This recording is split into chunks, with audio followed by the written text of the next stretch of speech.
The outpost had fallen silent 3 hours ago. Rhea sat with her back against the scorched alloy wall, plasma rifle resting across her knees. Her armor was cracked along the left pauldron and dried blood, not all of it hers, streaked across her visor. She'd removed her helmet 20 minutes prior, letting the recycled air of the station cool her sweat-drenched face. Around her, the ruins of what had been Garrison Echo 7 smoldered. The Vakreen assault had been brutal and swift, their bioships tearing through the defensive grid like tissue paper. Command had ordered a full retreat. Rhea had stayed behind to buy the evacuation shuttle's time. She'd succeeded. Barely. Now she sat in the ash and debris, too exhausted to move, listening to the distant hum of damaged life support systems struggling to maintain atmosphere in the shattered station. That's when she heard them. Soft, chittering sounds. Like frightened birds. Rhea's hand instinctively moved to her rifle, but she stopped when 5 small figures emerged from behind a collapsed bulkhead.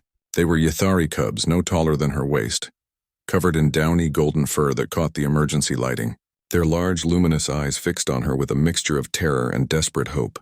The Ythari, a peaceful species, farmers and artists. They'd built this agricultural station generations ago, long before humans had even reached this sector. The Vakreen had attacked them for sport. "Hey," Rhea said softly, lowering her weapon completely. "It's okay. I'm not going to hurt you." The cubs huddled together, trembling. The smallest one whimpered. Rhea's chest tightened. She'd seen too much death today. Too many bodies. Human and alien alike. These cubs, they couldn't have been more than children. Where were their parents? She didn't need to ask. She already knew. "Come here," she said gently, patting the ground beside her. "It's safe now. The bad things are gone." The cubs didn't move at first. They simply stared at her. This strange, tall creature covered in battle-worn armor, smelling of smoke and cordite and blood.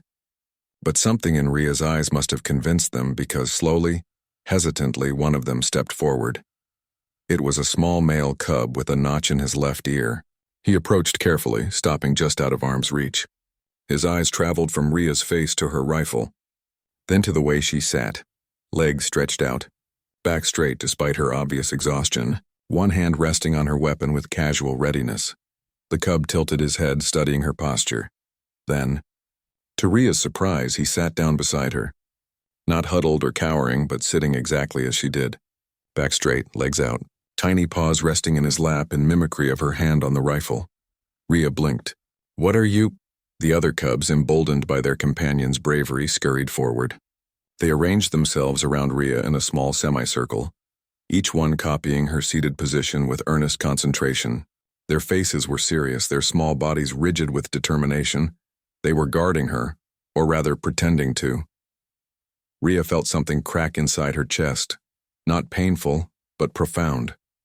Here were these tiny creatures who had just lost everything, sitting beside a human soldier, mimicking her defensive posture as if they could somehow protect her in return. "You guys are something else," she whispered. The cub who had sat first, the one with the notched ear, looked up at her and chittered softly. His expression was solemn, dignified even, as if this were the most important duty he'd ever undertaken. "What's your name?" Rhea asked, though she knew he couldn't understand standard. The cub chittered again, pointing at himself. The sound formed a pattern. "Kiro, Kiro, Kiro," Rhea repeated. "That's a good name." Kiro's ears perked up at hearing his name from the human's lips. He chittered proudly and resumed his guard position, tiny chest puffed out. The other cubs settled in closer. One of them, a female with white-tipped ears, rested her small paw against Rhea's boot. Another leaned against her armored leg. They were so small, so fragile, and yet they sat with her, these improvised guards, as if their presence alone could ward off the horrors that had devastated their home. Rhea didn't have the heart to tell them otherwise. Time passed. Rhea's comm unit crackled occasionally with distant chatter, rescue teams sweeping through the sector, searching for survivors. She should signal them, should let them know her position. But she didn't move. Not yet. The cubs had finally stopped trembling. Kiro's breathing had deepened into something almost peaceful. The others dozed against her, tiny bodies rising and falling with exhausted sleep. Rhea looked down at them, These 5 small lives she'd inadvertently saved by holding the line, by refusing to abandon her post. In the grand calculus of war, 5 Ythari cubs wouldn't tip any strategic balance. They wouldn't change the outcome of humanity's conflict with the Vakreen, but they were here. They were alive, and they'd chosen to sit with her, to guard her in their own small way, to pretend they were strong enough to protect the protector.